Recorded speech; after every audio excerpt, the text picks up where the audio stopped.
Seja bem-vindo ao Zona C, eu sou a Juliara e no vídeo de hoje eu venho trazer um filme de anime para você que gosta de ficção científica e horror. Hoje eu venho falar de Lily Cat. Então, se você gosta desse tipo de vídeo de reviews de animes e gosta também de teorias e curiosidades desse mundo aí, eu já te convido nesse momento, caso você ainda não seja inscrito aqui no canal, a se inscrever aqui embaixo. E caso você já faça parte aqui do Zona C, não esquece de deixar seu like aqui embaixo para ajudar o meu trabalho aqui no YouTube. Agora vamos falar a respeito dessa animação de ficção científica com horror. Essa animação de 1987 se passa lá no século 23, onde grandes empresas estão explorando planetas diversos atrás de recursos para o planeta Terra. Com isso, a Sincan Corporation manda uma tripulação de 13 pessoas mais um gato para um planeta distante para poder averiguar aquele planeta, para saber se tem alguma coisa ali interessante para eles. Esse planeta aí foi recém-descoberto e fica a 20 anos de distância da Terra. Para fazer essa viagem aí, eles acabam entrando numa tal de uma cápsula do sono profundo, que permite que o envelhecimento deles seja retardado em 95%, fazendo com que 20 anos se torne apenas um. Então, se passaram 20 anos na Terra, mas para eles, apenas um. Então, quando eles começam a despertar de suas cápsulas, coisas esquisitas começam a acontecer na nave. E é aí que uma simples viagem exploratória se torna uma luta pela própria sobrevivência. Quando essa história toda começa aí, a gente já é preparado pra merda que vai vir. Porque quando todo mundo já tá lá na sua própria cápsula, cada um na sua cápsula bonitinho, do nada a nave resolve identificar um objeto alienígena, um objeto extraterrestre que está vagando no espaço como um corpo vivo e manda pra dentro da nave. De início a gente não entende muito bem o porquê que uma nave tomaria esse tipo de decisão, mas lá pra frente as coisas fazem total sentido. E aí, depois disso aí, se passam lá o tempo que precisava passar, os tais 20 anos de viagem, e a galera toda começa a acordar. Acontece que o capitão e seus subordinados diretos recebem uma mensagem que na verdade tinha sido enviada assim que eles saíram da Terra, avisando que tem 2 impostores dentro da nave. Porque o que acontece? Aqui a gente tem a tripulação principal, né? Aquela ali que tem o capitão e os seus subordinados diretos, como eu falei, mas as outras pessoas que foram meio que como voluntárias para essa pesquisa que ia ser feita nesse tal planeta distante. E aí nesse meio dessa galera que tinha os 2 impostores. Nessa mesma hora é explicado pra gente que existe uma prática bem comum, por sinal, ali na Terra, de que criminosos pegavam e aproveitavam essas expedições para poder fugir de prisões ou fugir de serem pegos na Terra. Aí vamos, sei lá, o cara fez uma atrocidade na Terra, tá fugindo, se infiltra numa dessas empreitadas aí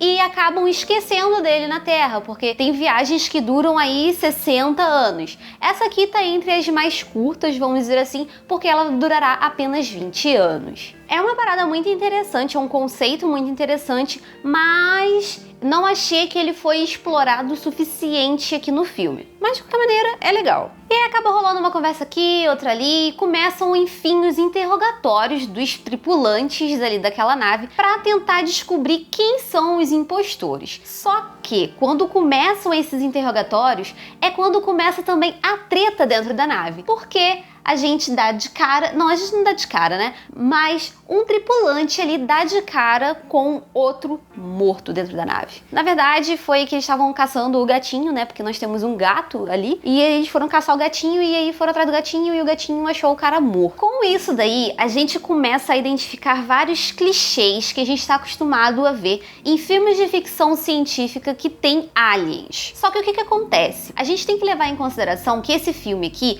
é da década de 1980. Então, o que é pra gente clichê hoje, naquela época não era tão clichê assim, porque meio que o gênero estava sendo construído. A gente tem, obviamente, filmes um pouco mais antigos, porém, naquela época tinha certos conceitos que ainda não eram tão clichêzão assim. Quanto mais o filme foi avançando, mais eu via referência de Alien, o Oitavo Passageiro, de 1979, e também de 2001, Uma Odisseia no Espaço, do Stanley Kubrick, lá de 1968. Então assim, caso você tenha assistido esses dois filmes, ou pelo menos um deles, você já tem uma ideia da atmosfera que esse filme aqui passa pra gente. O próprio filme apresenta ali pra gente uma tal de uma criatura que tá ali dentro. Mas, por mais que o ritmo da história seja muito bom, essa tal criatura aí demora um pouquinho pra aparecer. Mas veja, eu não estou reclamando disso. Inclusive, acho até interessante que eles tenham demorado um pouco pra aparecer, pra mostrar essa criatura de fato. Porque eu não acho que você precisa mostrar pra poder entender o que tá acontecendo ali, sabe? Então, de fato, eu achei uma coisa interessante eles terem demorado pra aparecer a criatura.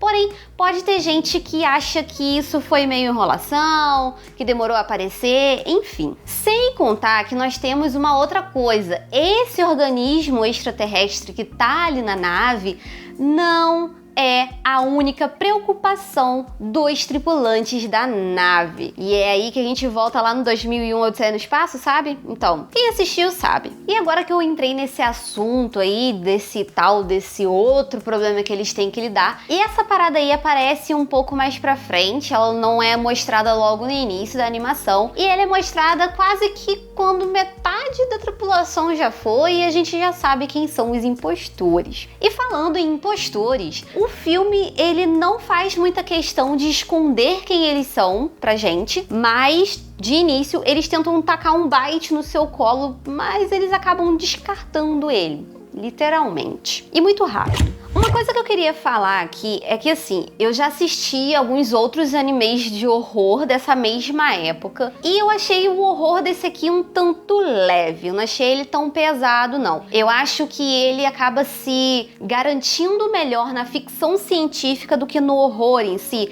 Rola um suspense, eu acho que o suspense é até mais forte do que o horror, de fato, mas a ficção científica foi muito bem trabalhada nessa história. A criatura que tem ali na animação é muito da hora quando ela é revelada. O trabalho feito em cima dela foi muito incrível, mas eu acho que se tivessem dado um pouco mais de abertura para ela no filme de uma maneira geral, talvez não teria espaço para trabalhar o outro elemento que tá dando trabalho para os tripulantes, sabe? Então eu achei que ficou muito bom, muito bem encaixado, não diria encaixado, mas bem distribuído esse lance do quanto mostrou de monstro e do quanto mostrou de fato da outra treta que rola ali. Eu confesso que, de acordo com que as coisas aconteciam ali, eu não fazia questão de que ninguém ficasse vivo, sabe? Porque, assim, de acordo com o tempo que a gente vai assistindo esse tipo de filme de ficção científica, que tem alien e tudo mais, a gente meio que já sabe o que pode acontecer. Então, assim, eu espero que ninguém fique vivo no final, porque dá merda se fica gente viva.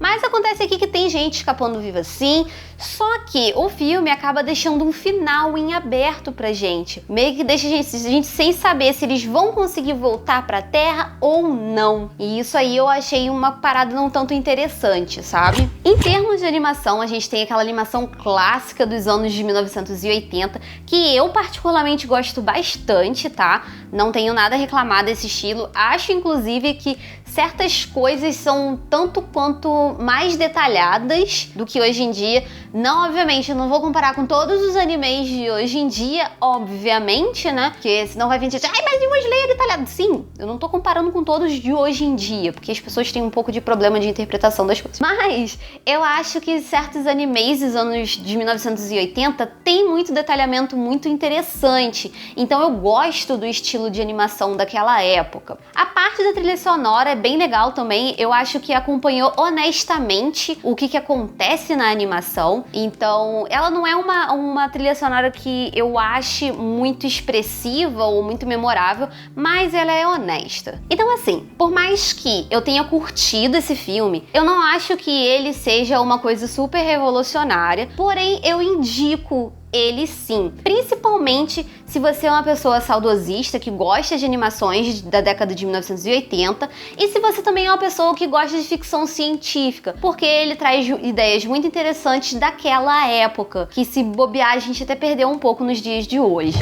Ah, e tem uma última coisinha aqui. Eu falei tanto desse filme, só que o nome dele é Lily Cat. Eu mencionei o gato apenas uma vez. Bom, eu recomendo você assistir esse filme pra você entender o porquê que o Cat aqui é tão importante. Eu não pretendo dar spoiler de nada. É de 1900 e bolinha. Tudo bem, mas é porque esse filme aqui de fato é muito bom e eu não queria destrinchar tanta coisa aqui porque eu acho que vale muito a pena assistir. Então é isso, eu espero que você tenha gostado desse vídeo. Você já assistiu Lily Cat? Se interessou pelo filme? Deixa aqui nos comentários alguma outra indicação também de filmes de animação, assim, de animação japonesa aqui embaixo pra eu poder assistir, que segue aí mais ou menos esse mesmo estilo de Lily Cat. Aqui no final estão aparecendo mais 2 vídeos para você continuar acompanhando o meu trabalho aqui no Zona. Eu espero te ver no próximo vídeo. Até lá. Tchau, tchau!